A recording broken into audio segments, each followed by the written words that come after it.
A few months back, I decided to sell my gaming console on an online marketplace. My buddy had switched to a different system and sold me his upgraded PlayStation 5 at a steal, so I listed my older one for a fair price, opting for a direct sale instead of an auction.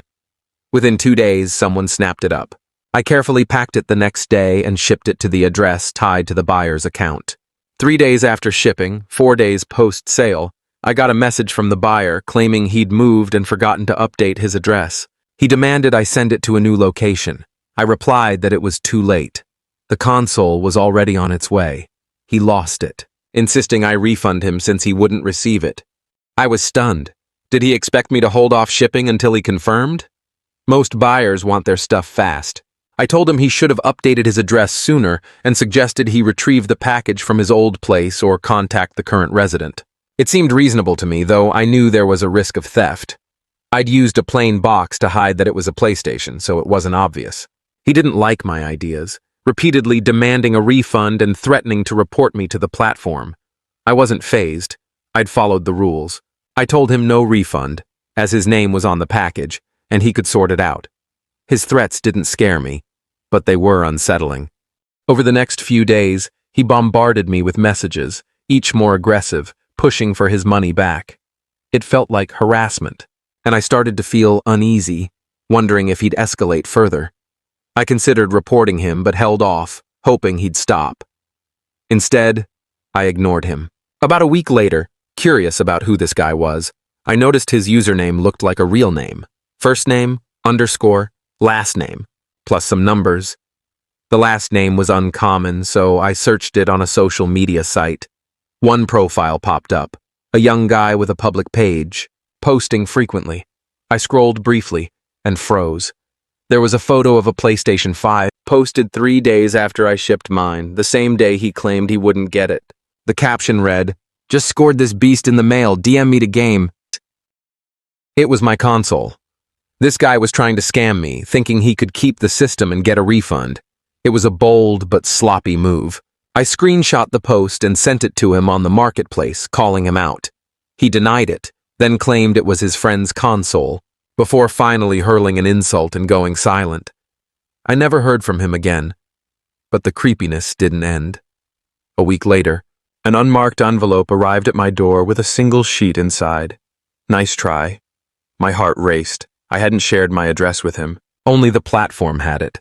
I stopped selling online after that, too rattled to trust those sites again. Looking back, he must have been overconfident, posting so openly, but I'm just glad I caught his scam before he got away with it.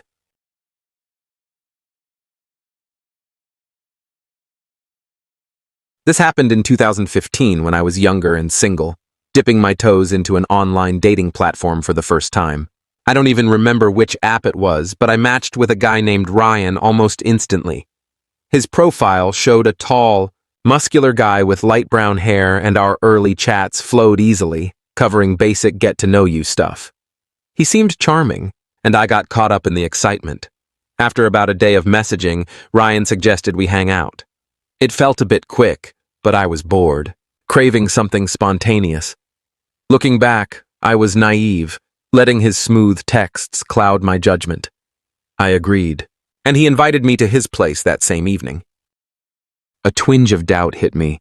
I knew meeting in public was smarter, especially since we hadn't exchanged photos or called. Still, Ryan's messages felt genuine, and I brushed off the worry. He sent his address, saying he was free and we could watch a movie and grab pizza. I said I'd only stay a couple of hours, as it was around 7 or 8 p.m. I got ready, plugged the address into my Maps app, and drove about 10 minutes across town.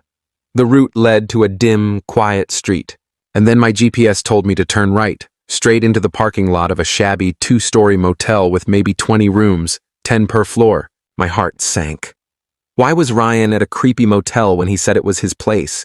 Fear and anger mixed, urging me to leave, but curiosity kept me there. I parked in the lot, facing the motel, where a sidewalk separated the rooms from a row of parking spaces.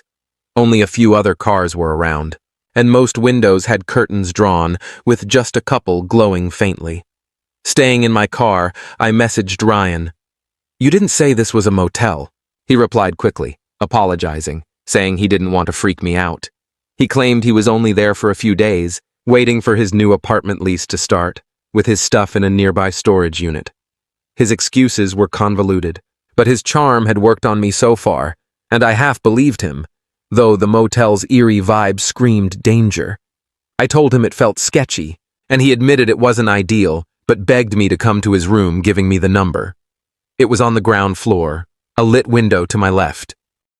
I sat there, heart pounding, telling myself the fear was just the motel's run-down look. Against my better judgment, I decided to go in, convinced by his story. I stepped out, shut my car door, and started walking. Then, a flicker of movement caught my eye. In Ryan's room, a figure peered through the window, but it wasn't him. This guy looked nothing like Ryan's photo. He ducked behind the curtain in a flash, but I'd seen enough. Panic surged. I stopped, grabbed my phone, and texted, "Who's in your room with you?" Ryan shot back, "No one. I'm alone." My gut screamed to run. I texted again, "I saw someone at your window who wasn't you." He replied, "You're imagining things, just come in." That was it. I knew I had to go. I hurried back to my car, locked the doors, and peeled out of the lot, my hands shaking. Back home, I blocked Ryan on the app, my mind racing with how close I'd come to danger. The next day, a random message from an unknown number hit my phone. "You're smarter than you look." It vanished when I tried to reply, leaving me paranoid, checking my locks for days. Thinking back, Ryan's profile was too perfect, likely a catfish scam to lure me to that motel, maybe for something sinister. I don't know who was in that room, but I'm haunted by how naive I was, and grateful I trusted my instincts in time.